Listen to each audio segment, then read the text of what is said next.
CNN reporter warns Kamala Harris campaign looks like a loser.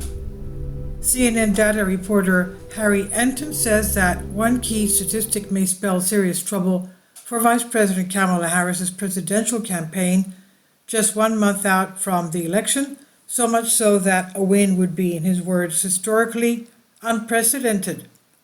In a segment with host John Berman, Enton analyzed the polling data around the question, do you think the country is on the right track?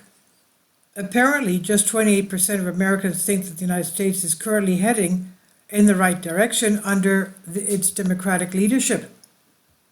Enton said that this problem for Harris, it's a problem, the party's nominee, given that on average this figure sits at 42% in years when the incumbent party wins the presidency and just 25% when it loses.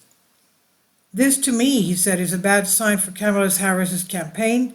The bottom line is it looks like a lot more like a loser than it does like a winner when it comes to the country being on the right track, he said.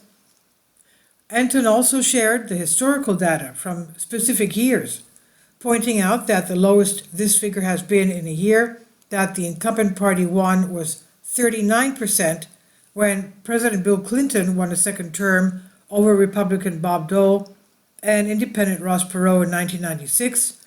When Ronald Reagan won a blowout in 1984, 47% of Americans thought the country was on the right track. So he says there is no historical precedent for White House party winning another term in the White House when just 28% of the country thinks that we are on the right track, Enton said. Simply put, it would be historically unprecedented.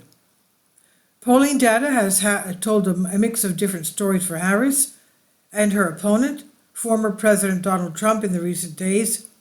She swept polls on her debate performance versus Trump in early September, seeming to earn a bump for her election chances, especially in crucial swing states Pennsylvania and Michigan.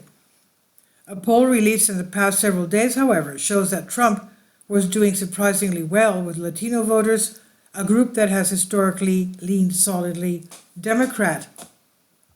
Despite his history of racist comments against Latinos, 40% said they would vote for the GOP nominee, while 54% said they would vote for Harris, a 12-year low for Democratic nominees. Both candidates are feverishly campaigning in battleground states. It's just 32 days out from the November 5th general election. This is from the Daily Beast, and it's on DNYUZ. Please leave your comments, and thank you for your support. Support my Patreon account. The daily posts are 5 videos daily, and they are totally different from what I have on my YouTube channel. Thank you so much for your support and that you find all my content so interesting. You'll find the Patreon account details in the description box below.